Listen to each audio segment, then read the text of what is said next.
Draft today and see for yourself.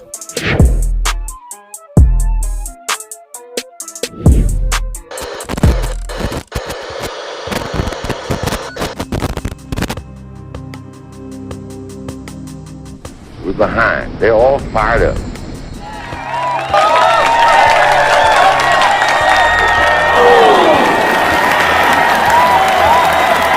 What we got to do? First place, our defense has got to go out there and take the ball.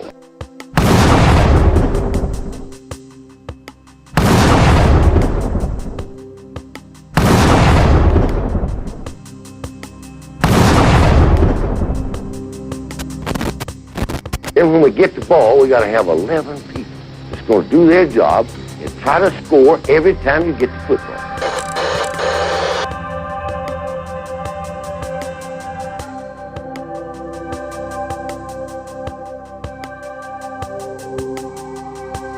If we do that, we'll be all right. That will be all right.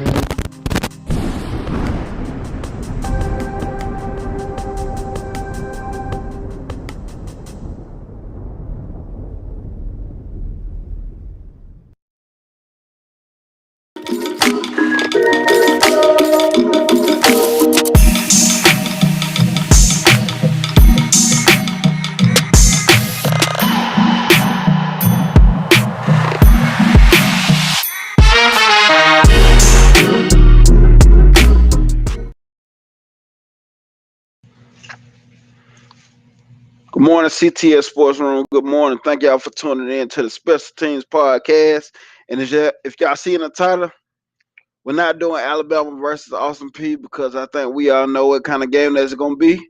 But we're doing the game Texas versus Kansas. This is a game I've been eyeing all year since the season started because I believe both of them are in a very interesting situation at this time. You know, Kansas, they upset Texas Longhorns last year, and then today they're gonna be out for revenge. And you know, last week both teams are coming off a loss, and this is gonna make for a real interesting game. But before we get the show started, I want y'all to like and subscribe, share with all y'all friends, family, everybody. Like and subscribe. And I have a guest.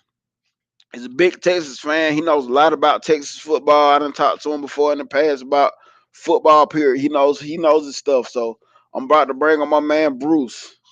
Y'all show some love to Bruce. How's it going this morning?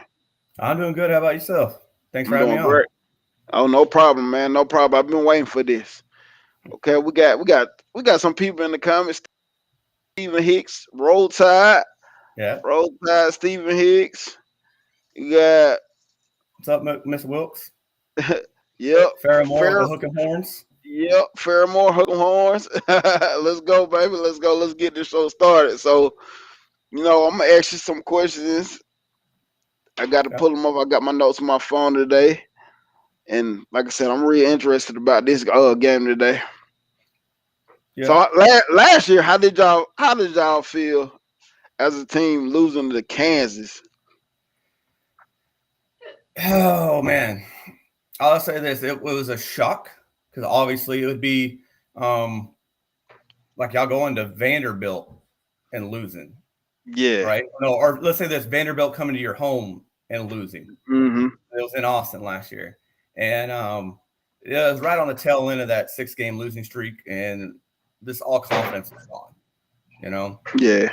And so at that point, I think it hit its low pain. But I think at the same time that they were still guys from Tom Herman's deal and the Yeah. culture. They didn't like how Sark was doing things.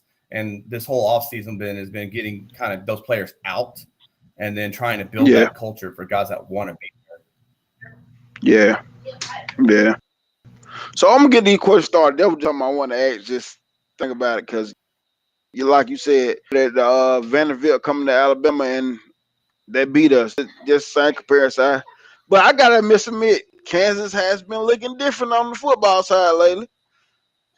They have this year, and at least they're sustaining it right now. They only got the same as us, 4 losses. Yeah, 4 losses right now, and we'll see. I mean, we're going to Kansas, so Texas has only won one road game in the last 11. It's like, and they barely won that one because of the fumble from Martinez in Kansas State. So Okay. So when did you become a Texas Longhorn fan? From the beginning, early 90s. I was 10, 11, 12 years old, around there, 90, 91, 92. And that's when I was getting into football. So Cowboys were sucking. Longhorns were sucking at the time. You know, A&M was ruling the Southwest Conference at that time, Southwestern Conference. Okay. And so just kind of, I want to equate it to the same way like here in Alabama, right? So you have University of Texas or University of Alabama, the two state schools, right? But then you go over and you got Auburn as your agriculture school. Texas A&M is also the same thing, agriculture and mechanics for Texas A&M, and it's just same thing, right? Like if you're a Texas fan, you don't like A&M at all. Same thing with Alabama. So it's like they mirror each other that way, you know. And so went with the state school. And I don't remember. Was that a big rival game too, just as well as Oklahoma for y'all? Oh yeah. Because you always had before A&M went to the SEC, you always had Texas Oklahoma during the state fair up in Dallas for the Cotton Bowl. Yeah, they play in right now. So that was always that weekend, October 10th ish, around there. And then Thanksgiving was always A&M Texas. So those were the two games of the year I always looked forward to. So, but now, so like this year we got Baylor. Last year I believe it was Texas Tech. So they've been kind of rotating our Thanksgiving game since A&M went across. I'm kind of looking forward to that getting renewed. So who is the player you most remember from that time period when you was becoming a Texas fan as a kid?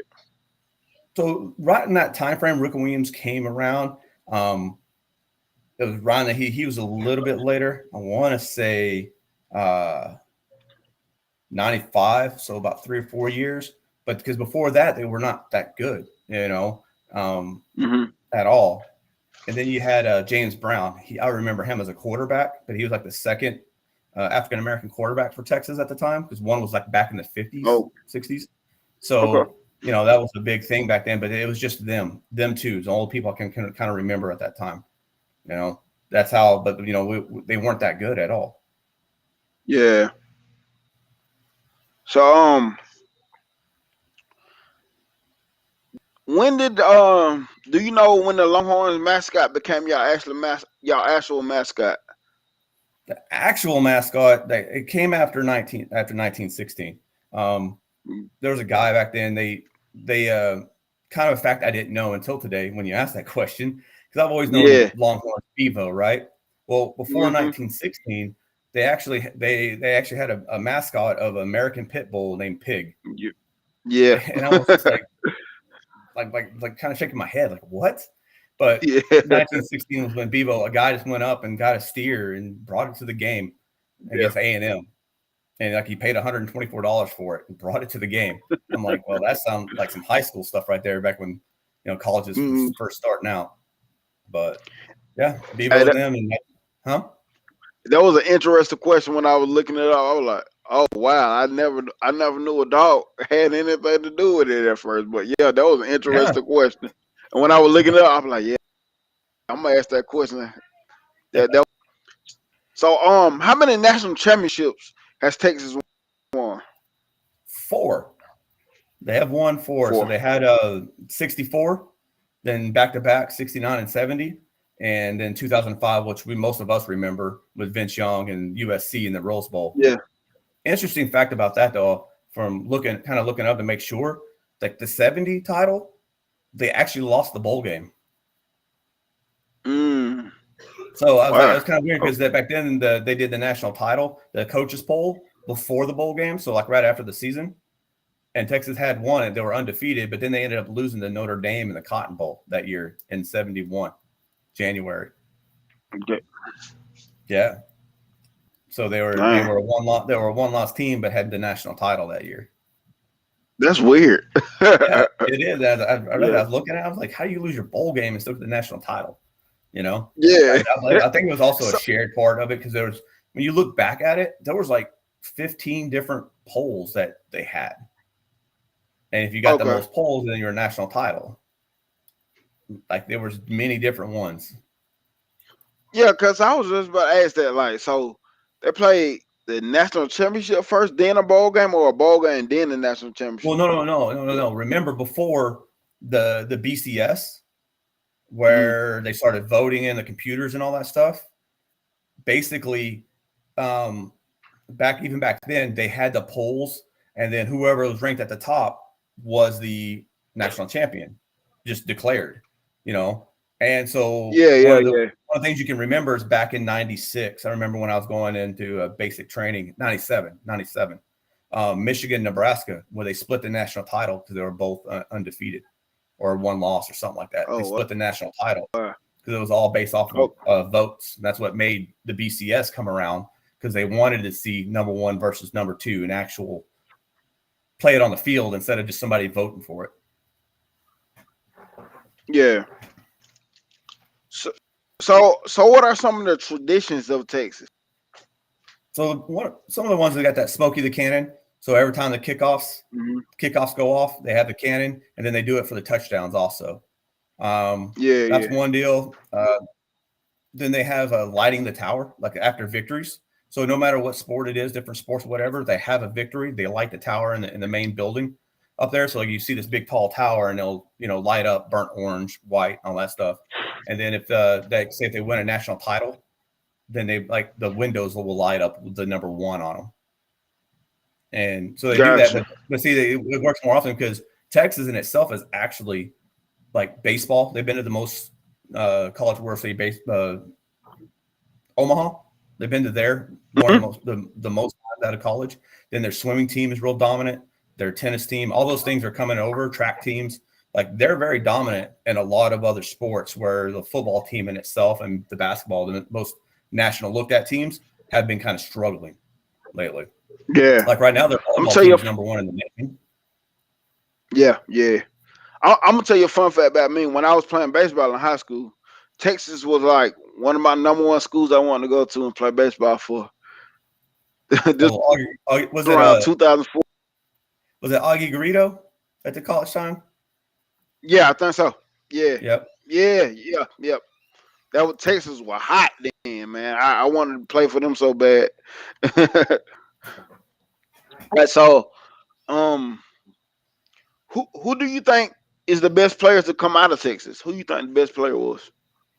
I'm obviously taking Vince Young, even though they've had Vince some dominant lines, like because you had Leonard Williams and some of the linemen that came out of there were dominant, and the cornerbacks and stuff. But on the NFL level, he didn't do very well. But Vince Young just dominated college football. Like, he did those 2 years that he was going. He was one of the top quarterbacks. Yeah, Vince Young. Yeah, I remember that year. Vince Young. That year, I was actually rooting for USC because I was just so in love with Reggie Bush. But man, Vince Young put on the performance that game. I was like, this dude is the real deal, man. Yeah. And speaking of Vince Young, so we on that topic, do you think the NFL gave up on him too fast? Titans. No, maybe the Titans, but he had his chances with the Eagles. You'll see this with quarterbacks in the NFL. If they don't do very well at their first stop, right? Their team that drafted them, like, who have you seen who actually switch teams as quarterbacks, being how they drafted and do well? Like Darnold hasn't been able to do it. Mayfield hasn't done it. It's like usually if they're going to hit, they're going to hit with the team that drafted them. Yeah. I'm trying to, because Kirk Cousins, he was like this when he was with Washington. So I'm trying to think. I don't think of a team or a quarterback that was able to switch teams. Saints guy, Drew Brees. Didn't do very well with the second round pick. Didn't do well with the Chargers, but then free agent over because he had that hurt shoulder, and he was like bought on the cheap. And the Saints he got with Sean Payton, like the only ones I remember from lately. So All the way live sports was, huh? I was just trying not to do all the way live sports. What's going on, bro? But yeah, Vince Young in that game, that dude was on special. Like that team period was just special, man. Mm-hmm. Let me see what my other questions are. I lost it. Okay. How much do you know about the Earl Campbell area? The era. How much do you Not know about the much. era? Not much. That was Not about much. 20 years before my time. Went back and Yeah, those were. yeah, because Texas, even because we got with Reggie, Ricky Williams, and then even Cedric Benson, Mm-hmm. like Texas is always a running team, not like they kind of are Yeah. now. Even though Bijan Robinson is trying to pull it, but they're trying to be more of a spread offense, spread out, run a little bit, but try to throw more. Basically, the team with Earl Campbell on it, because he played all 4 years, that the two teams when they were good and actually won games over double-digit games, he had to run for almost 1,200 yards or more, 1,500 yards. But then the years that one year he was hurt, and the other one he didn't break like 800 yards. They weren't that great. So it's kind of they went as a running back went, which is what Gotcha. football was back in the 70s and 80s. Now this is my earliest memory. This is my earliest memory of Texas football, the Ricky Williams era. How much you know about that era? Struggling, because that was right before Mac Brown.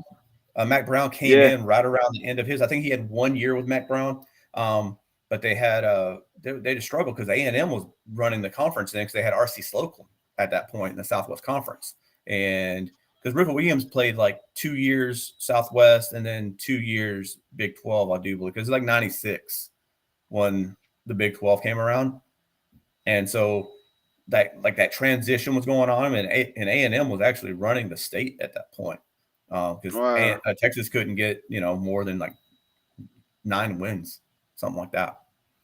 But it's so funny because, like you said, around that time, I'm a young kid at that time, but like I said, this when I started taking notice of Texas. I didn't even realize Texas A&M was that dominant around that time in Big 12. Well, like you said, it had just came about, but I didn't realize Texas A&M was that good over there. Yeah, they were because they were just running things together at that point. They didn't go for any national titles. Like the league in itself wasn't that dominant. Yeah. One of the things I didn't remember, I thought there was more schools outside of it, but basically the Southwest Conference was Texas and then Arkansas.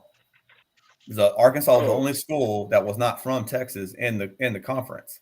So it was like Texas A&M, Houston, SMU, Rice was in the conference. TCU, SMU. So it was like 8 teams, and Arkansas was the only team that was not in Texas. So you think about those schools. You had A&M, Texas, maybe Arkansas. TCU was not that great at that time at all. And that's why they got left with SMU, Houston, and Rice got left out. Oh, and Texas Tech was there and Baylor.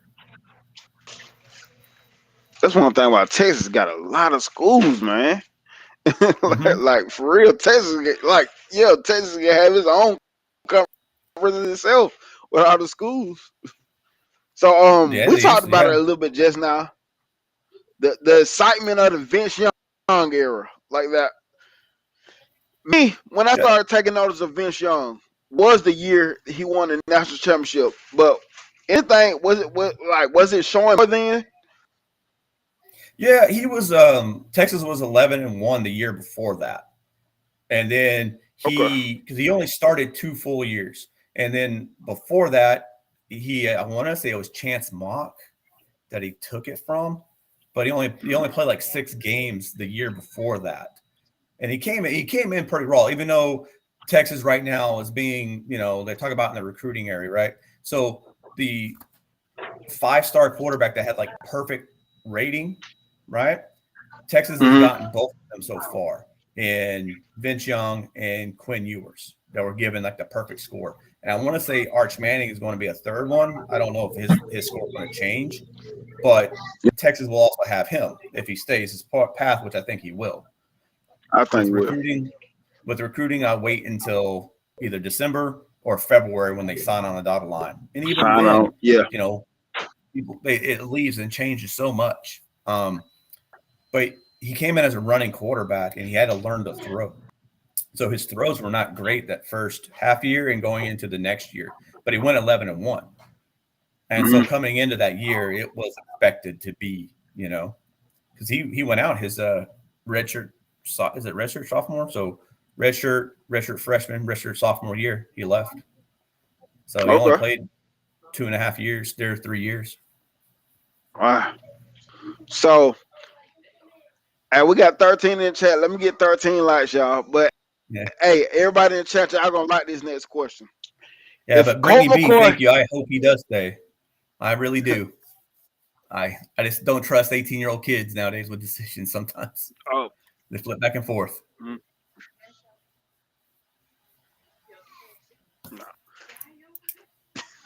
But yeah, everybody gonna like this next question. If Colt McCoy didn't get hurt during the national championship against Alabama, do you think they win? Of course. Yes, they do. So I had to go back and make it and actually try to remember, because at this game I was in Afghanistan and I was waking up. It was like 2:30 or something in the morning. But I was watching the game, and so Texas got the first 6 points off of field goals. But they were reeling because the defense held them for a 3 and out, and then Colt McCoy takes him all the way down there to like the 1 yard line or whatever, and he gets hit and he doesn't get in. He's out of the game, and then they settle for a field goal. Then they get an interception or something the next drive and go down and get a field goal again. Couldn't make it in. So it's 6-0 Texas. Then Alabama went on their tear, and it was 17-6, kind of close to halftime. And then the play, one of the big plays of there is that shovel pass, and it was Darius, defensive tackle. He actually played. Come on, Marcel. He played with Buffalo for a while, defensive tackle. He intercepted the shovel pass and went in Marcel before halftime for make it 24-6, 24-6. Texas defense toughens up, and then in the second half, it was actually 24-21. Like the score itself is, they ended up being 37-21. Like it seems like it was a blowout, but it was 24-21. Texas was driving, and then Texas started the drive, and then Garrett Gilbert gave up that sack fumble. And then the game was pretty much over. Like they were coming back. He had, Jordan Shipley had 2 more touchdowns, coming back 24-21. But with Colt McCoy there, it changes differently. Like he had such a command of that offense because he had been running it for 4 years. He was going to be my second guess, or my second choice for best player to come out of like Texas as a college player, because he has the most wins in Texas. He played 4 years. He started 50-something games. That was his last game. He had such control of that offense that if it wasn't for a fluke Michael Crabtree missed tackle the year before and in Texas Tech, they were going to go for that national title game. They had been ranked, 1, 2, 3, 4, 5, like the last 3 or 4 years. And the whole complexity of the game changes because then that sack fumble, and then y'all score a touchdown after that. And then, of course, now the freshman is pressing, and that Alabama defense was strong and stout, like it was coming into its own. And he threw an interception in the next one, and then they score on that. Game over type thing, So there was too many times in there they could have changed back and forth going, if Colt was there, that's true. Different. But you know what the biggest thing is? I was looking at this. So I went and looked up on that game, right? Alabama in itself ran the ball 51 times, had 205 yards of rushing. They ended the game with 63 plays with 263 yards. So they only passed for like 58 yards. Like they were a running team. Yeah. And they were gashing. That's the only thing is like I could see like Alabama winning that game because, went running for 200-something yards. But at the same time, with Colt there, maybe he doesn't give them that much time to do that. Like he takes longer drives, sustained drives.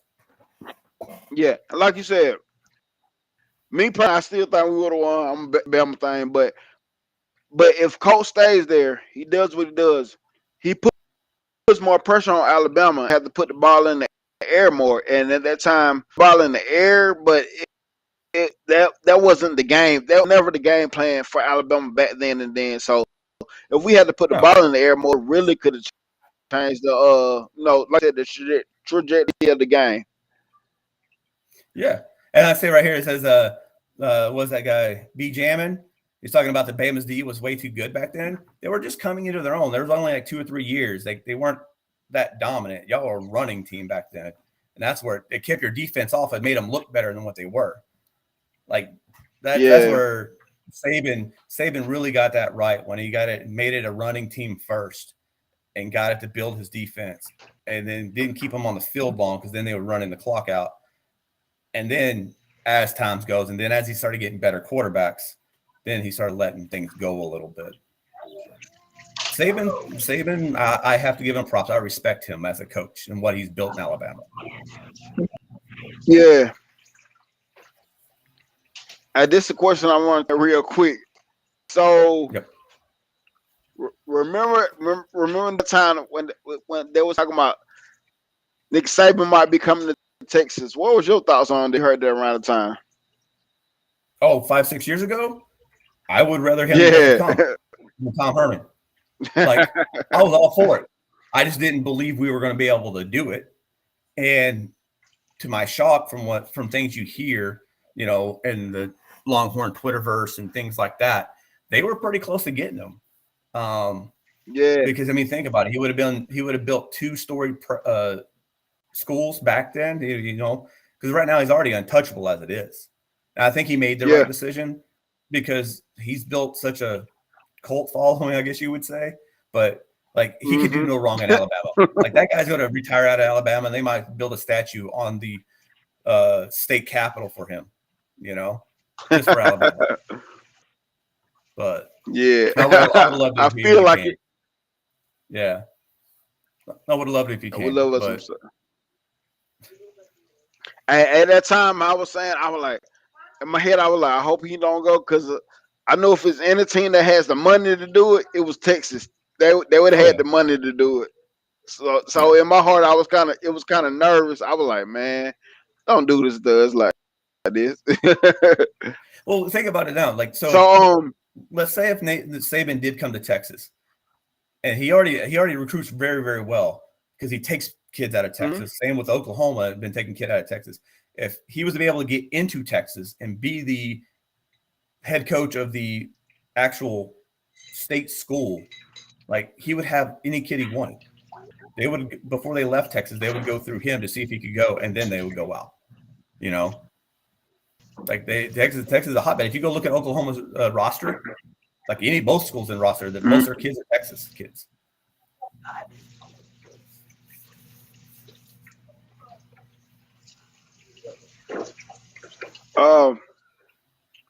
So what were your thoughts on the game this year against Alabama, this season against Alabama? And be honest about it. No, I'm going to be honest. I've already told you I thought Texas was going to win that game. I already thought Texas was going to win the game before the game just because they were playing in Texas. If it was in Alabama, I wouldn't have thought it, but they were playing in Texas. And it actually came true. The stadium in itself affected that team. And that team, the Alabama team this year, has done it twice, where the Tennessee game and that game, the stadium affected them. They had so many penalties because it was just too loud. They were just decombobulated. The only problem is like you said, the same thing, almost like a repeat of the national title game. The quarterback gets hurt. But in this game this year, Quinn Ewers already had 134 yards midway through the first quarter. He was going, and somebody said maybe this year with Quinn Ewers, he was tearing up that secondary. If they would have got a couple of touchdowns early, like the Tennessee game got up on them, and I thought Ole Miss did for a while, but Alabama was able to close them down. They would have won that game. Bryce Young couldn't do anything. The Texas defense had them, had everything. And I think a big part of it was because they were still kind of maybe running the same system a little bit that when Sark was there. So how to get in and out of it, key on things, stuff like that. So I just think that's what would have happened there. But let that one out of our hands. If we would have won that game, it would have changed this season a little bit. Yeah. lot of momentum to Texas, man. That one game right and that game that it was one of them things like as Alabama fans, we've been talking about our coordinators all season. And on Bill O'Brien, I was talking about him ever since midway last season that he's not that dude. He just had top notch his flaws. But this year, when we get back in the Texas game, I was like, none has changed. The same way without the top notch wide receivers. We see the flaws in Alabama, but I'm gonna just say I think if Quinn Ewers stays healthy, that game they easily could have won that game because that dude was smoking hot before he got hurt. He was smoking hot. Mm-hmm. He was. I don't agree. You're right. We're talking about, huh? No, I was about to say I don't agree about the penalty call that was called on that play because it's a play that I feel like I see every Sunday or whatever. But I still feel like if he didn't get hurt, we would have won. He would have won. Texas would have won. Yeah. I'll agree with you on that one. I think the roughing the passer, I will agree with you that one because he put himself into that deal. But then again, I'm seeing it here more often than not. Roughing the passer calls if the defensive tackle sneezes on the quarterback, and it's just like, are you kidding me? It's horrible, like horrible. Yeah. So, who do you think was the best coach to coach at Texas? You have to go with Darrell Royal. Like he set the program. He put the foundations. Like they were good beforehand, but he's the one that took them that next tier to the national titles and kind of set all that in. But Mac Brown's a close second. I mean, the only problem with him, I think he's too much of a nice guy. I mean, you see it out in North Carolina right now a little bit. Like I think it's good to be a coach's player or a player's coach a little bit. I think Sark has a little bit of that in him. I don't know how much. I think he's got people underneath him that does a lot of the discipline for Sark, right? Bo Davis and Coach Flood, like those guys. But Mac Brown got to where he didn't have that anymore, and he was too well liked or too well just easy on him because then it's like I think the only reason why Texas won the national title in 2005 was because of that class, Vince Young's class. They all came in together and there's stories of them saying, hey, we're coming in as a class. We're going to take this over. It's going to be us and nobody else. And they had that bulldog mentality in them and they grew that way together and they were a very close-knit team, which I think what helped in the national title game. Texas doesn't have that. Like they say they're trying to change the culture, but too many times you just see things like some of the question we're going to talk about with Quinn Ewers and his incompletions. Like Xavier Worthy and the receiving guy, he can be like the Devontae Smith. The only problem is he doesn't have the bulldog mentality about going across the middle, or if he sees the ball up in the air, he doesn't go back and fight for it. So, like, there's a couple of interceptions that he should have gone back. Just get pass interference. Who cares? You lose 15 yards, but then you can still punt the ball away, right? But he doesn't do that. You see him, he just keeps running off on his deal, or like he doesn't fight the defensive back for it. And that happened in Texas. The ball was a little thrown, or TCU game. The ball was thrown a little short across the middle. He didn't come back and fight for it. He just kind of still wavered off in the middle of the field, and the guy came in and intercepted it. That's the one thing I don't like.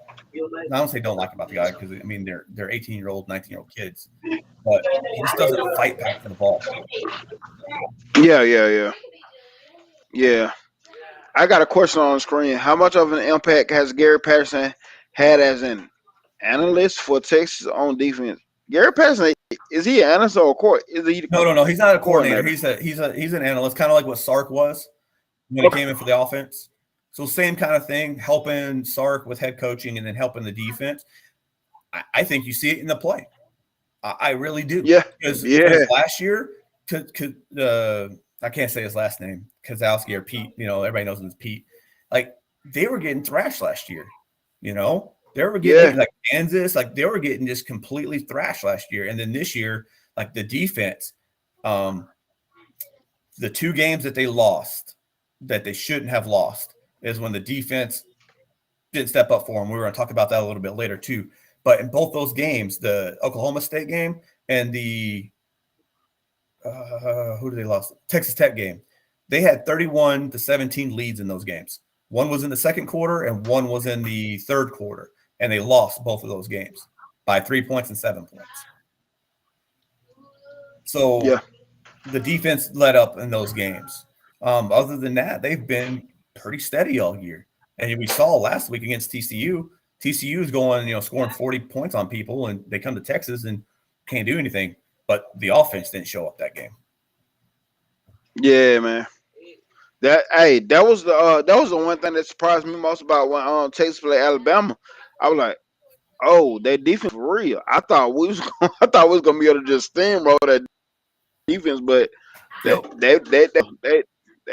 was for real, man. And it's only going to get better. Yeah. So at this point of the season, how do you feel about Steve Sarkisian? Kind of what we talked about before, how we were going on that Jim Harbaugh talk and Darrell Royal. So, like, going back and looking at Darrell Royal, like we talked about, from 57, 58, 59, and 60, he lost 3 games a season. It was like 6-4, 7-3, 9-2, and 7-3 from 57 to 60. But then after that, 61 and on, he was like losing 1 game a season. So it took him 4 years to get his guys in there and all that type of stuff. So I think the same thing like Jim Harbaugh, it took a little bit, even though he had good records starting off, but it took him a little bit to get his guys in there, the hard-nosed running and all that types of stuff. Sark needs that. I like where he's going. And like with the recruiting, went and looked back at these last 2. So like right now in this 2023 cycle, he's got 5 each. 5 offensive linemen and 5 defensive linemen coming in.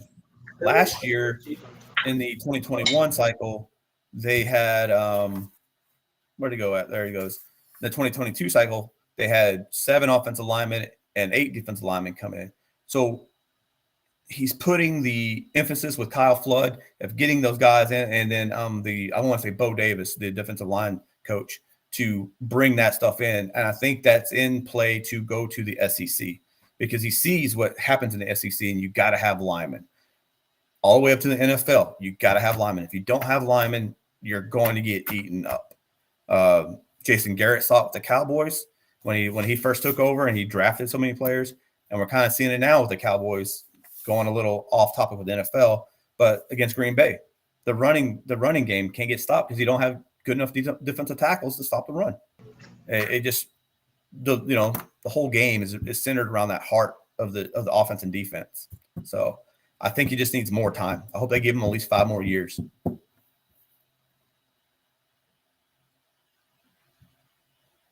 Are we good?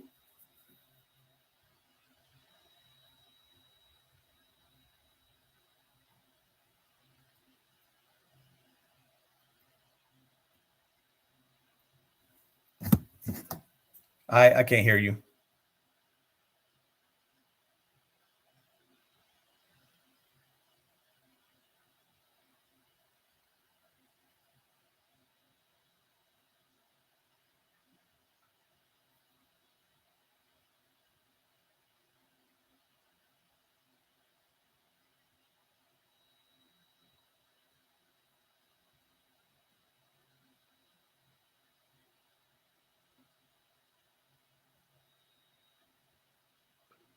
So do you think Sark will get them back to the playoffs? I think so, if he's given the time. I think it has to happen in the next couple of years.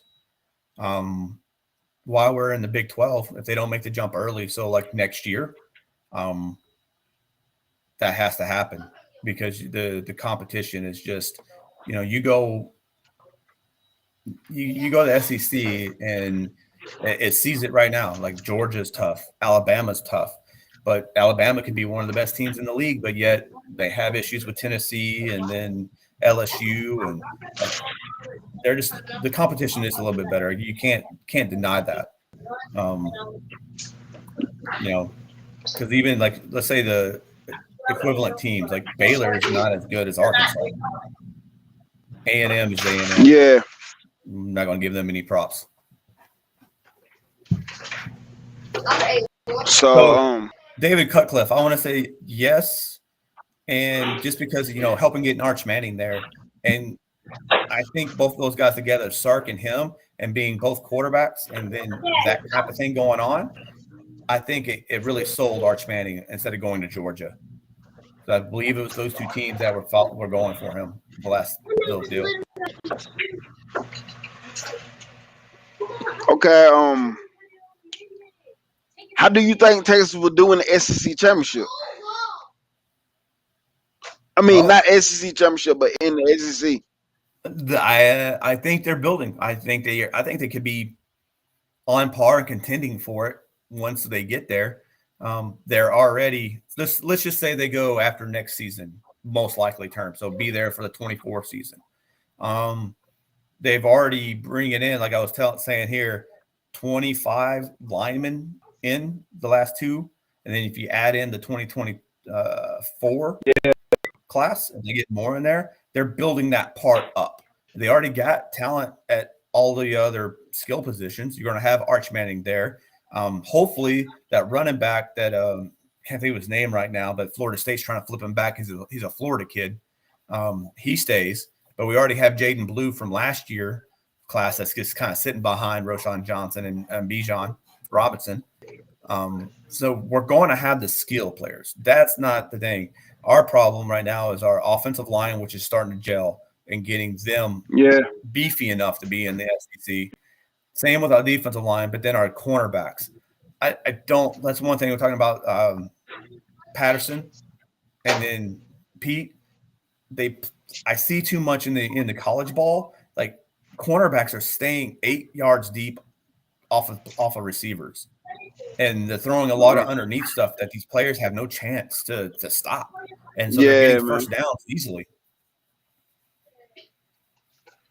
Yeah. Cornerbacks is not my next big thing. Cornerbacks. Yep. Cornerbacks, basically linebackers and cornerbacks, the defensive backs, and then the offense and defensive linemen, which they are definitely going and targeting right now. They are.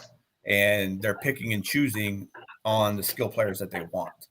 And I think they're going to be a stout team when they get in there. They're going to be a lot better than A&M. Yeah. I don't know what went on with A&M this year. I don't know what. I think Jimbo Fisher has lost his team over there officially, and I don't think they're in the situation to be able to fire him. I don't know what's going on with my camera, but I don't know why my picture gone away, but I'm here still. So, do you believe Arch Manning? Do you believe Arch Manning would be the quarterback to take Texas to the next level? Yeah, I think he will be. Just because of I'm sure the mental makeup that he has. This kid doesn't seem to make choices willy-nilly. Yeah. Because with the Texas decision, even though it was made early, he was deliberate in making it, and he said he's going to wait until he was for sure. Because now he's flipped it, and he's recruiting. Like he knows he's coming to Texas, and that's why I agree with Mrs. B earlier that Brittany B. Yeah, I think he's coming to Texas.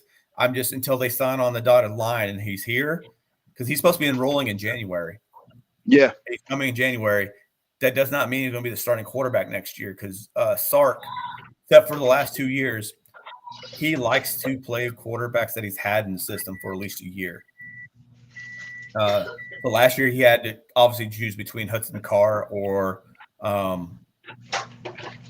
Casey Thompson, who's up in Nebraska now. But this year he went with Quinn Ewers because he has more talent. Yeah. And Hudson Carr is just not on his level. So he went with a better quarterback, even though he hadn't been in the system as long. So next year, Quinn Ewers is going to be in the system for 2 years, going into second year. And I think Archie Manning is going to redshirt freshman because then Quinn Ewers is going to be good enough. He has the talent, even if he doesn't play that well, he's still going to be first-round draft pick. He just has the arm talent, the physical traits, the arm talent. And that's the biggest thing. Well, like you said, we're going to get in a little bit earlier about that. To be a first-round quarterback. He'll be gone after next year because that'll be his third year. Next year is his third year in college. And then Arch Manning will take over for the next 2 years after that. So that'll be going right into SEC play. Yeah. Hey, so I'm gonna ask you this question real quick. So we all know Quinn Ewers, he reclassified in high school and he left high school earlier. What are your thoughts on a quarterback reclassifying then versus them staying that extra year of high school, developing the extra skill set, or just getting more confident in their skill set? What are your thoughts on players reclassifying, period? It depends on the situation because obviously all decisions in context. But let's just say he was at South Lake Carroll. They have a good system in Texas. They're one of the bigger college, or basically they're a small college in Texas. What a high school is like a small college is what they are. But they probably have good coaching. But now let's say he did it because of the NIL money. It's the only reason he did it. Because Texas UIL says you cannot, if you're in a Texas high school, you cannot make money off of your name, image, and like they just don't won't do it. But so he decided, like, hey, I can make $1 million. I'm just going to reclassify. And he ended up going to Ohio State. Well, if you think about it, with Ryan Day up there and some of his quarterbacks, even though he didn't get to play much, he was a practice squad guy. He's getting that knowledge every day from an actual college quarterback or a coach that can help quarterbacks get there. You know, when you think about his quarterbacks, how they've been there. They've been like turning them out almost. Haven't been great in the NFL, but they've been great in college. So if the player's going to go there for the coaching, then who's to say that they're not doing better by doing that to get a little bit better coaching, even though they might be sitting on the bench? Yeah. But he did it by the NIL money, in which he's trying to get his money, because you never know. I mean, who was the who was that? We got lucky, the running back in Miami. Frank Gore. Remember when he got hurt in the bowl game and he got lucky. He got drafted and was able to build something in the NFL. But like players like that, they get hurt, they're done. You know, you never know when that play is going to take you out. That's true. Unfortunately. Because when Quinn Ewers made that move to Texas, I thought it was a good move for Texas. But in my head, I was like, he could have stuck it out there, because truly he would been a sophomore this season, redshirt sophomore probably, redshirt freshman, whatever. And C.J. Stroud had one more year. He easily could have ran the Ohio State program. But I understand too that you want to get somewhere. Then you had an opportunity to go play for Sarkisian. Like, I understand the opportunity, but I'm just saying this in like period, not just Quinn Ewers. Like, I feel like these players got to learn to be patient, a little bit more patient, because I think that would have helped with his development as a quarterback even more. And I think, go ahead. With your context on that, when he was first, before he reclassified, he was first committed to Texas, to Tom Herman. Yeah. And then he switched over, and then like real closely after he switched, Sarkisian came into the picture and took over, because it was like bang bang. We all thought Tom Herman was going to be there last year. That's true. And then it was flip flop. And then he had already made his decision to go. And I think a lot of it too is that, like I said, the NIL money. I don't know if Tom Herman and them were like, no, we're not going to let you come reclassify, because we already have our class set. And he decided to take a place where he could go. So I got some of that back behind the scenes, because it was Tom Herman. And then again, if you look at Tom Herman's offense with Sam Ellinger, like, what gave you confidence as a quarterback to go there? Yeah. But then, like you said, Sark came in, and he was already probably I got to go look at the sequence of it, but he was probably already there in Ohio State, and he's just like, I got to wait. And then, like you said, C.J. Stroud there for one more year, but he knew when he come down to Texas, he could beat Hudson Carr out. Yeah. And he gets a whole year starting right now, where he'd be sitting on the bench up there. Yeah, that's true. And just think, if he didn't get hurt in that Alabama game, and so that means he plays through Alabama, wins that game, the Texas Tech game, probably win that game. I don't know about the Ohio State game because he actually played in that game. Or Yeah. not Ohio State, Oklahoma State. He played in that game and lost. Mhm. Let's just say we win those two. We'll still be sitting at 2 losses right now. But like I tell people though, I said, for instance, like if y'all beat Alabama, Texas beat Alabama. When kids get confidence, I know when I get confidence up under me, I feel unstoppable. And that Alabama, if Texas would have beat Alabama, that really could have changed the season so much because confidence would have went through the roof. It would just did something to that program at the time. Yeah. I mean, and even then, when that Texas Tech game, even though they scored 31 points, they were up 31-17 in that game. The offense stalled out. Even though the defense let them back into the game, the offense also stalled out, and Hudson Card couldn't move them, which Yeah. I feel with a lesser defense like that Ewers would have been able to move them better. This TCU game totally exposed them. That defense is – I think TCU can make it into the playoffs. Yeah. Here. Do you think they can be? If TCU make it, do you see them? Well, it depends on Michigan and Ohio State at this point. But let's say, all right, Michigan right now, the playoff for the start today. Do you think they can challenge Georgia with the run game that they have? No. Yeah. No. Georgia's on a whole nother level. Yes, I was saying that. I was saying the same thing. I said Georgia playing big boy football right now. I said when I look at the playoffs, I said I don't see nobody in the playoffs that can touch Georgia right now. Not Ohio State, not Michigan. What was the final game? What was the final score of Georgia Tennessee? I can't remember right now, but Was that I know points? I think so, but I know the rain saved Tennessee from a worse butt whipping. It started raining, and that's. Go ahead. I wonder if they were to play, like, say, the Cotton Bowl. You know, maybe not Atlanta, because like the Peach Bowl or something like that, like away from a Georgia. Somewhere where Tennessee player or fans can get there, say like the Cotton Bowl in the semifinal game. If they were to both make it, if it was something like that, so let's just say it's Georgia, Tennessee, Cotton Bowl, TCU, Ohio State or Michigan winner, whichever wins, and they go to the Peach Bowl. Let's say those are the two bowls. Maybe Tennessee has a chance, maybe because it's not as Alabama going into Tennessee and being like that buzzsaw, the crowd and all that stuff getting to them.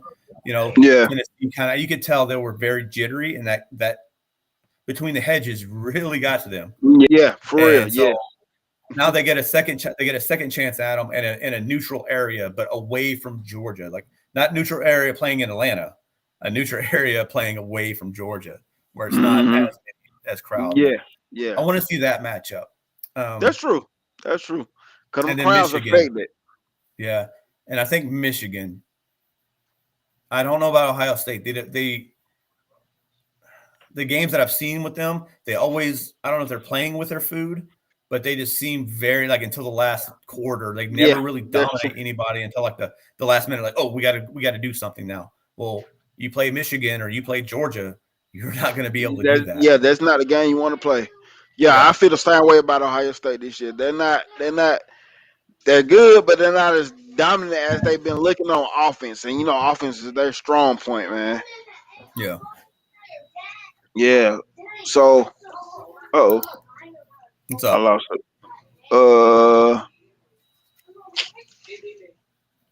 So what's your feelings? Yeah, what's your feelings on the season so far? This season, missed opportunities. Yes, sir. That same thing. This missed opportunities. Missed opportunities. Talking about let's just say everything holds par. We'll lose the Alabama game just because that's what happened. And we lose the TCU game because we got thoroughly outplayed in that.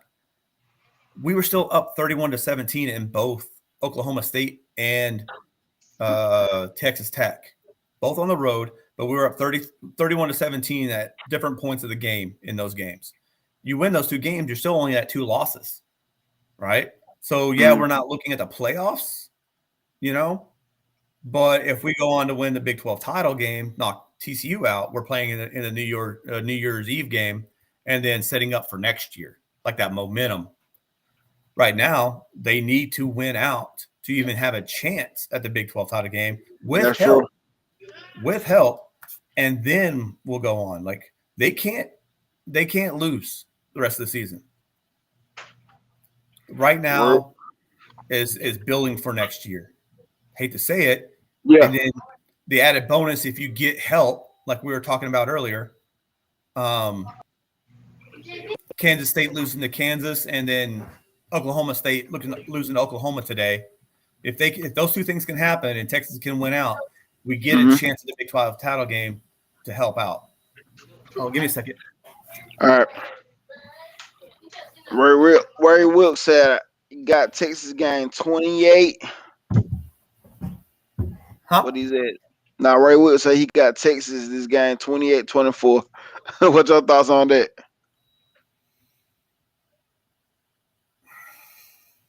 Okay, so this is going to be kind of foreign to Alabama fans.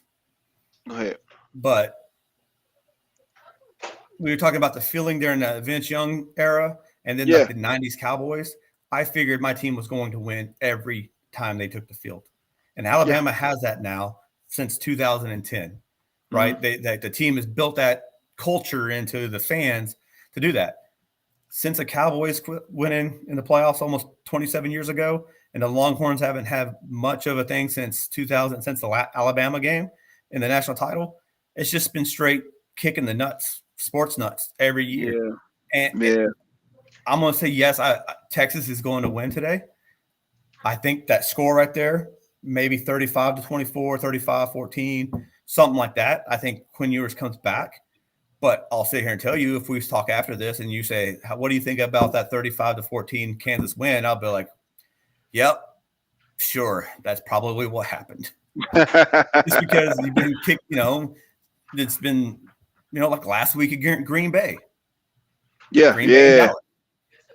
Like Dallas is going in winning. Green Bay's losing 5 in a row. They had them 28-14 in the fourth quarter. Then you just get kicked in the nuts because they lose. Yeah. It sucks. Did you expect more out of Texas offense this season? Yes. Be more consistent. That's the problem. With Hudson Card coming in, I think they did pretty well. But like last week, and I want to attribute to TCU's defense because they are pretty good.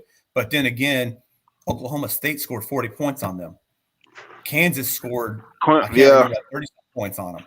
But like, why did Texas? I know they were coming in for it. It was like a primetime game. But Ewers, this is when we talk about. Like, do I think Ewers regressed? Since the Oklahoma game. Yeah. He has that arm talent, like we were talking about going in the first round of the NFL, but he doesn't know how to control it. It seems like when you watch him, he either way overshoots the receiver or he because then you can see like, okay, I overshot him. Like he's overshooting Xavier Worthy. Right?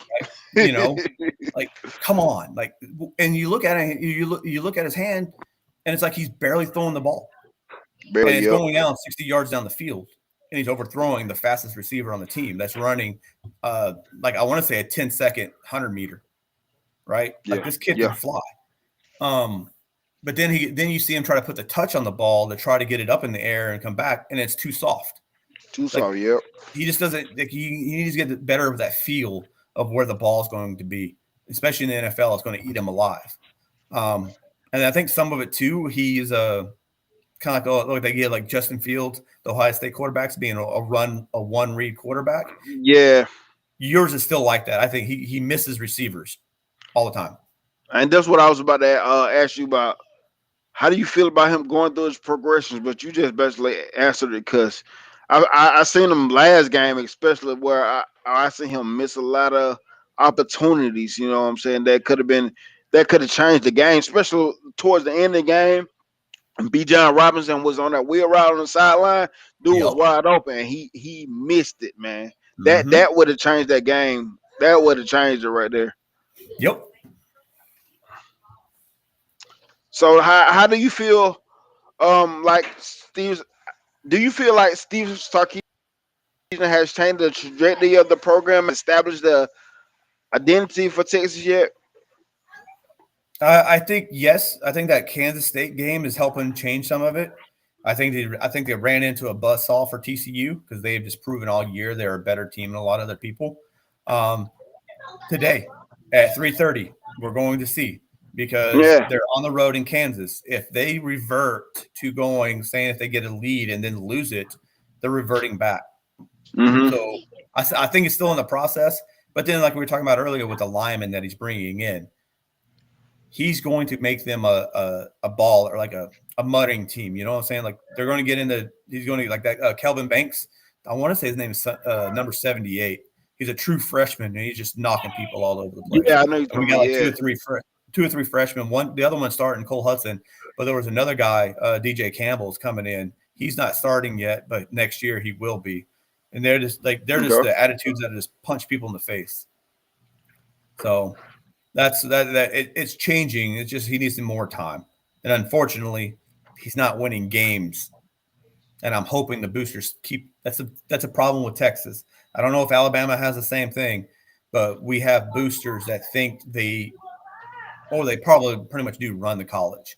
And so then they start throwing their money around, then it kind of gets dicey for coaches. That's what happened to Charlie Strong. You remember the Minnesota Viking Red McCombs? Yeah, I remember that name. Yeah, he's an alumni from Texas that puts major money into Texas. So boosters like him get their noses in there.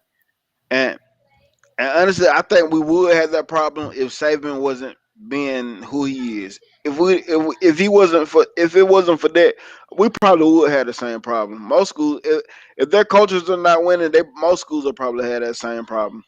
Yeah, but it's a different level. We'll say Alabama and Texas because it's like Texas though they have a business school and they have a lawyer school. There's a lot of money in Texas, a lot.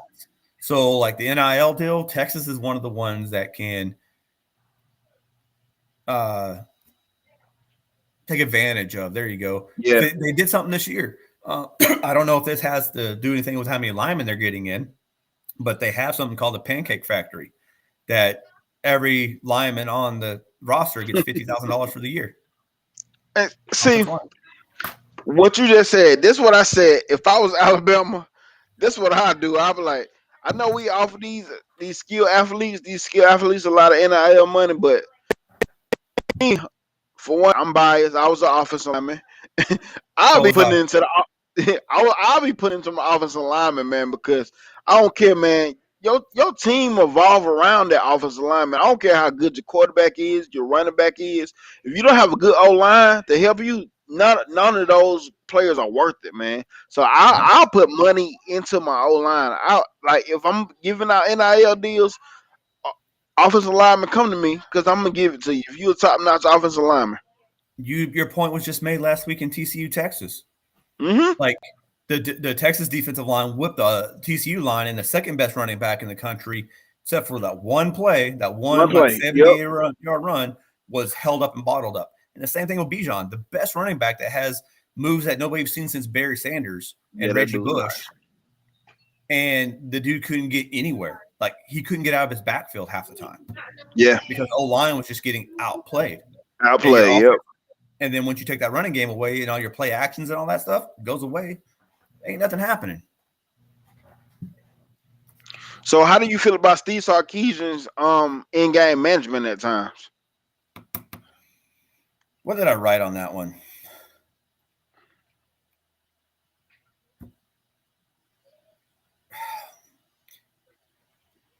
I go back and forth. I find myself being too much of a fan and too much of the quick, like reacting too quick. There was 2 or 3 times they'll get down into the goal line and they run different plays that they don't give it to Bijan Robinson. And it's like, what are you doing? And then they turn around and do something off of those plays and it like breaks things open, you know? And it's the big picture of it all. I think he's very good at it, but sometimes I think he overthinks himself. And then sometimes, like last week also, and we saw this a lot on the Texas Twitter, people talking about, is like Ewers was missing the throws very early in the game, missing them all, missing them wide, missing them this, and it kept looking like he kept calling those plays, or Quinn Ewers was taking the biggest throws and missing them. Like it just seemed like Sarkisian wasn't giving him the throws to make the easy throws, And it didn't help that his receivers dropped a few early. Yeah, that's true. Sanders, that tight end, he's gonna be a baller. Yeah, that dude is nice. Cause my boy Jamil Billingsley over there ain't getting no time over there. And he's a redshirt freshman this year. Yeah, that dude gonna have a long year. Yep. Man. So, what was your thoughts on Texas defense? Because, like I said, my opinion, I thought that's what we was gonna be at a steamroll. I believe we talked about this a little bit early on, but Texas defense has surprised me this year. That front seven is different. Yeah, they can be good. The problem is sometimes, and Texas Tech game is one of them. If you go back and watch them, like Texas Tech was playing, they would get into the 3rd and 7s, 3rd and 5s, and then it was like 4th and 2, 4th and 3, and we couldn't get off the field because they were going on 4th down a lot. Yeah, but they were running the quit slants like across the middle because the defensive backs were playing 6 to 7 yards off of the receivers. Yep. And so I don't know if it's a defensive scheme thing that they're trying to do, or they don't think their defensive backs are good enough to stay with the receivers. Because we've seen them get burned a couple of times. That's my thing is, yes, they could be great because they held TCU down to 17 points. They held Alabama down to 20. What was that game, 2019? Yeah. Where both of those offenses have went and scored, 40 points on other defenses. I think they could be good. I just think that they shoot themselves in the foot too much. And when you give up 31-17, so was that 14-point leads? Something like that. You give up 2 14-point leads in the third and second quarters. It's like you can't call yourself an elite defense. Yeah, true. So it's going to grow. I got to be patient. I just get tired of this. Yeah, I know. Do you feel like he is headed in the road, Steve Sarkisian? Because it's early. Like, that's what I was trying to tell some people. Like, people be so quick to jump the gun and do this, but I think it's early. It's part of the process. Yeah, it is. And kind of tie it back in something I kind of found with some of the research, looking at it. I didn't know, but it's kind of coming full circle with Sarkisian because Del Royal, kind of funny thing, he was a coach of Washington Huskies for 10 months back in '56. And in the deal, like reading about what was going on, Sarkisian was the first coach since Del Royal to leave Washington Huskies on his own accord and not be fired. Dang. Right? So he was the first one since Del Royal just to leave because he wanted to leave. And but of course he went to USC, got in trouble. But now he's in Texas. And you kind of look at it like 57, Del Royal went 6-4-1. He went 5-7. This year, at worst, we can be 6-loss team if we lose both games. That's one game better, I guess. But then, so like 58, Del Royal went 7-3. Got one game better. Then he went 9-2. Then he went 7-3. And then he started going into his 10-11 win seasons after that. So 4 years. I see if we can win these next 2 games and put ourselves in position to have a chance at the Big 12 title game, he's definitely on his way. I just got to see what happens real life with Baylor and Kansas. That's going to make a big day. I think if he wins both these games, we're going to be, okay, cool, we'll make it into next season. If we lose these 2 games, who knows? To tell you the truth, man. See, that's the thing about Texas fans. There's a very real possibility, you go to Kansas, you think you can win that game, and you got Baylor at home. Like, they should be 2 winnable games. And I don't think y'all road record is that good this year. No, that's what I'm saying. They had not won. It was like 11 straight road losses, except for that one against Kansas State. Yeah, that's why. So they're like 1-12, 1-11. Yeah. So Do you feel like has Steve Sarkisian gotten that one signature win yet? it ties into the game today. Even though it was lucky, because that Oklahoma game, I'm not going to say that was a signature win. I mean, that was the first time I think I've seen both offense and defense show up for the game, and you can see what happens on that level if both offense and defense show up. Yeah. They completely demolished them, you know? So if they both show up, and Oklahoma's not as great this year, but they're still got talent on that team, Yeah, that's and they true. completely demolished them. If the Kansas State game was the road win that they got, but at the same time, you can say luck. I say the players were put in the right positions and they made the plays to get that fumble. Anthony Cook came in. He didn't target him. He hit him with the shoulder. He knocked the ball out. We can discuss about it, knee being down. We can discuss that stuff. But he put himself in the position to make those plays. Yeah. You lose the game today at 3:30. You just lost the momentum you got on Kansas. That's the biggest thing is they have to solidify because Kansas State would have been good, as a good win, and Texas TCU would have been a great win to solidify that back up and then True. going on through, you know. But now since you lost to TCU, which is explainable, they're the number 4 team in the nation right now. You lose Kansas and Baylor, you lose everything for the season. Yeah. One question I want to ask too. I know we was talking about the offense, like you was talking about your thoughts on the offense. Sometimes you feel like he calls the same plays. Is Sarkisian actually calling the plays this year, or is his OC calling the plays? So the guy with David Cutcliffe earlier, I know he has a quarterback coach. Yeah. I actually have to go see if he actually has an offensive coordinator. When I was looking up last night, I seen Kyle Flood was the OC and the offensive line coach, and I My thought that was understanding, weird. he's a run game coordinator, but if I don't know if he's calling the plays.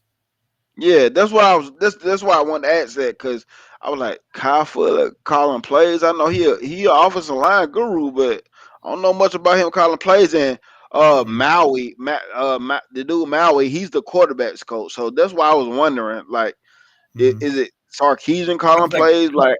Like Cutcliffe there, Maui, like they're the ones bringing in Archie Manning because the connection between Cutcliffe and then Maui and Archie Manning built a real good connection, right? And then of course the quarterback's guru Steve Sarkisian, throwing the names out there.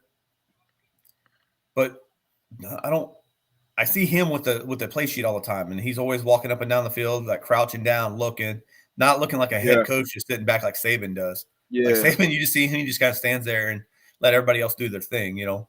I'm pretty sure Sark is calling all the plays. Hands on, yeah. And that's one thing I noticed from head coaches that has that tendency in the past that sometimes you gotta relieve yourself of the duty and hire somebody that you just do that for you because there's too much on your plate. Like I know you the offensive man, you the offensive guru, but you're doing too much as a head coach. That's why you hire OCs and defensive coordinators and stuff to help you. But you just got to find that one person that you trust, so you can relieve yourself of that duty.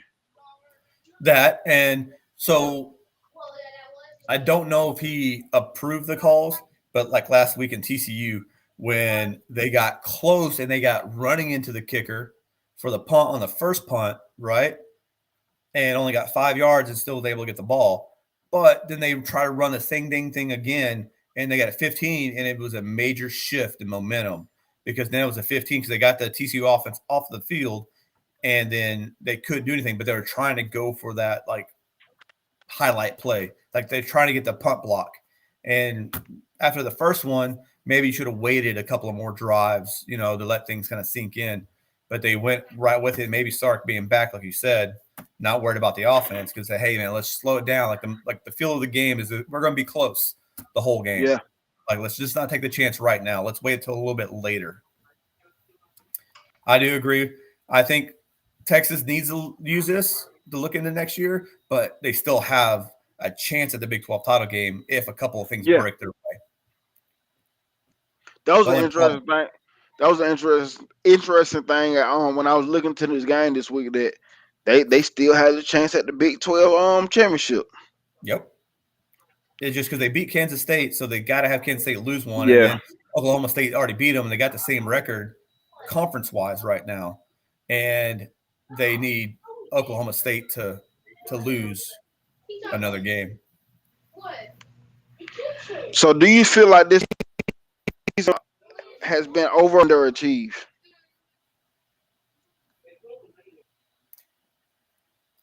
So I wrote down, because I'm a homer, I'm a big homer, I think they underachieved a little bit. But if you look at it and what he's building, he might be right on path. He might be right. Yeah. He might be right on path. So, I mean, you take off those glasses, those rose-colored glasses where you're like, oh, Texas is going to go to the national title this year. How could we think that if they went 5-7 last year? Yeah. So being Like I more said, man, looking out, I think they're right on path. But me too. being a Texas fan, I thought they were going to be a lot better than this. Yeah. I mean, even me being a Bama fan, I did think that was going to be better, but I feel like it's part of the process. Like, you're going to go through these growing pains. Everybody is not going to go what they did last season, then come. Everybody is not going to do that. It's a process to this. I feel like he's heading in the right direction and building his programs, because we can see what he's doing with his current recruiting class that's supposed to be signing this February and December, whatever.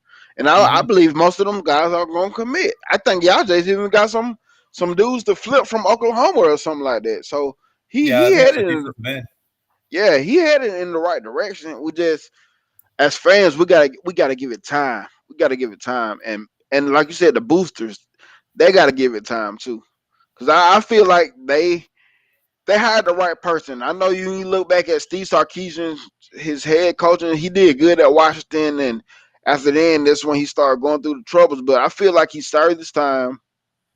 He came to Alabama to rehab his career even more. I don't, even his first year with the Falcons, I don't think he did bad. I think he did real good as an offensive coordinator there. Mm-hmm. But I feel like he's a good dude. I feel like he would be the dude for Texas if everybody gives it time. Wait, wasn't he the coordinator for the Super Bowl? Yeah, he was. Okay, yeah. Yeah. I don't know what happened there, but Hold on. 28-3 on that. Hold on. Take that back. Was it the year after? It was the year after, I believe. Kyle Shanahan was the coordinator for the Super Bowl. Yeah. What do you think Texas needs to do to improve moving forward? What they're doing already. We talked about. I think we already hit on like 3 times. Okay. So like this year already, I looked up the recruiting class so far, and out of all the position groups, they already, offensive and defensive line had the most at 5 apiece. Last year it was 7 and 8. I think they're banging that right there, and I think that's what they're going to need.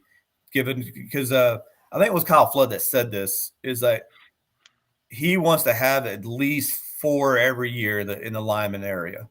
At least there should not ever be a year where you have 2 or 3 or 1 come in, which happens sometimes that's true with Herman. And so that way you start building, because linemen, more than I think a lot of other positions, you got to build the body up. Like it's got to go through it. It's got to go through an off season, especially like in the NFL, where players come in, they have that rookie season, and then the next year, like they're completely different in their body, because then they get that full off season, get all the chefs and all that types of stuff. Yeah. So, and that's what I would say Alabama does well, because I even get mad sometimes. I'm like, man, what about this offensive lineman from this class? But we always bringing in old linemen. Like right now, we got the Brockemeyer twins, which is the Texas legacy. I'm sorry, but that's a touchy subject. I can't believe those. I mean, they can make their own decisions, and I understand why they went to Alabama, but like they should be in Texas. Like Brockemeyer, man, that was another. I forgot about that name. He was one of the ones that would, because Jacksonville, he was with Texas, and you got picked number 2, I think, number 2 in the draft with Brockemeyer. I was kind of not say upset. They make their decision. They got to do it. But I was just like, you got to be kidding me! You're going to go to Alabama when you can come to Texas. I'm gonna tell you, At this point, what we got coming in and the players that are establishing themselves, I wouldn't be surprised if they hit the portal and come back to Texas. I really wouldn't be surprised because I haven't heard nothing about the Brockamires. Like I know at one point I think one of them was hurt, but other than that, I haven't heard nothing about them kids. I don't see them getting in the game for cleanup duty, even though we haven't had that much cleanup duty. But I haven't seen them getting no games. The last, yeah, I mean, Alabama is one of the most humbling places there are. Because yeah, it doesn't matter how good you think you are, Saban will put the best players out there, no matter what yeah. And grade they're in. AJ McCarron, I remember years ago in an interview, he said when I came to Alabama, I came with my chest poked out. Yeah, I'm a 4-star. I'm this, I'm that. Then when he got on camera, started practicing, he started realizing like, yeah, that don't even matter no more. I got to just shut up and play football. Mhm. So going into this game, Texas, Kansas, both coming off a loss. Both teams are 6-4. Kansas feel like they can beat y'all because of what they did last year. Y'all are out for redemption. How do you break down this game? What's your breakdown? Your thoughts on this game? I really think that Bijan is going to take over this game. I Yeah. think he's upset about last game, and he's just one of those players that because after he fumbled in that Texas Tech game and kind of caused them, he went around. You heard about it in Texas Twitter stuff like that. He was walking around campus with the football in his thing, kind of like the what was that movie back in the day? Omar Epps. I can't Football remember. movie? Yeah, the football movie. They had that actor Kane, last name Kane, and then it had Omar Epps as a running back. But when he fumbled it, he made him walk around the college campus with the football in his hand, and it could be knocked out at any time. He I always had to can't be. think. I can't think of it right now. I know what you're talking Yeah, about now. yeah, yeah. So, but Bijan did that like the week after that Texas Tech game. Like he walked around campus with a football in his hand on his own because he was like, "I'm never going to fumble another game like that. Like it's not going to Yeah, happen." And he did that to himself. And after the game he had last week, I'm pretty sure it's been eating at him all game because if he could break a couple of yards, a couple of this, then it'll open more things up, and then they probably could have won. You know, I think he's gonna set the tone on the ground, and it's going to hmm open up things for yours. And I think Sarkis is going to make some easy throws for him, and I think they're going to win. I do. I think it's going to be like 35-14, 35-20, somewhere in there, 21. but this is Kansas run game. Huh? Kansas run game. They have a good run game, but y'all do have a good defensive front seven. What if Kansas does find those holes and make some good run lanes? What then? What can we what could we see from y'all then?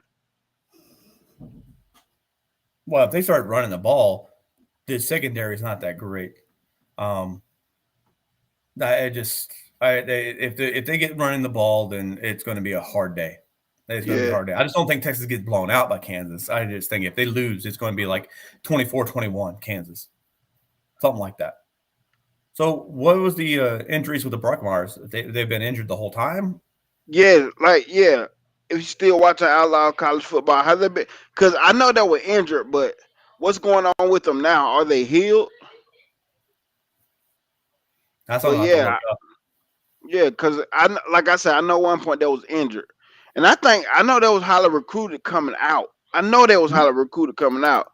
I was just wondering. I just knew one of them was going to at least be in the mix this year, Yeah, especially the 5-star kid. I get both of them mixed up, yeah, but I get them mixed up so much. But Kansas has holes in that defense, and I feel like you said. I feel like they're going to establish it by the run game this year, and it's going to open up Quinn Ewers to make easier throws, and then when they make them easier throws, I think he'll be able to bust it down the field. Xavier Worthy, big time dude. I like that number 4 y'all got. I can't even think of his name right now, Jordan but that Whittington. yeah, He that was the dude. guy. He came in as a 4-year or a 4-star receiver running back. But he got hurt the first 2 or 3 years, kind of like what the guy was talking about with the Bruckermeyers. Y'all saying being injured and all that. He spent the first 2 or 3 years being injured. He got redshirted and all that stuff. But he came in a highly touted 4-star receiver, running back type athlete. Yeah, that dude nice, man. That dude it's is finally nice. Good to see him actually get going. To be healthy. So, what's your score prediction? I think you said. Yeah, I'm going to go with 35-21, 35-14, somewhere in there. Okay. Yeah. Because I know what I know is from Kansas. Even when they get down, somehow they come back and they make it somewhat close again. Mm-hmm. But I feel like this is in the game to get down fast on. Texas, they out for redemption. And they still pissed off about last season. I do, but I'm also thinking in the back of my head about last week. How did that do on their emotional psyche? Did it piss them off? Kind of like like the old time, like Michael Irvin type deal. Like, oh, I lost last week. I'm not having that happen again. That attitude, or did it put them in the dumps and they're just going to be lackadaisical through the game, and it being a road game? I'm trying to find out if Kansas starting quarterback has come back, but I have been pleased with both of the backs, but I know Kansas starting quarterback, the running guy, come back. I know that's going to pose a different look for Tennessee's defense too. Yeah, Texas defense, yeah. So, but yeah, overall, I got Texas winning myself, man. And about to wrap this thing. Hey, I appreciate you coming on. No problem. Hey, you know what? Something I found out in this, like looking at some of these things I didn't know. Texas has a winning record against everybody in the SEC, except for Mississippi State. They're 2-2. Oh, I didn't know that. South Carolina, they're 0-1. The last time they played them was like in the 50s, I believe, or something like that. Yeah. But this is the biggest one they're playing. Vanderbilt, they have a 3-8-1 record. The last time they played them was in 1928. Wow. But Vanderbilt has a winning record of 8-3 against Texas. Like, that's funny. Shocking things you never thought of. Yeah, that's what be funny when I be doing these shows and I be looking up information. I be like, wow, I never would have thought that. Like even with y'all about the mascot thing, I was like, oh, I always thought it was the Longhorn. The Longhorn haven't even been here. They just been named that, but they haven't been here that long for real. That's crazy. But yeah, man, I appreciate you coming on, man. Thanks for having me on.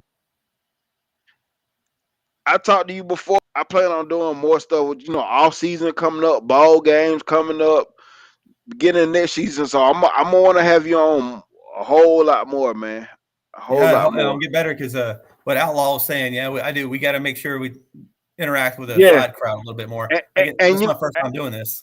And I normally do is just I was so caught up in these questions. Then when I had my technical difficulties going on, I mean throwing my mind out. But I usually respond to the comments. Yeah. But man, I appreciate you having on. Thank you. Texas Longhorns, horns up and down for the moment. Oh no. But thank you very much, man. Hey, it was a good show. I appreciate you a lot, and I'm about to end it, man. Roll Tide and horns up. Hook 'em.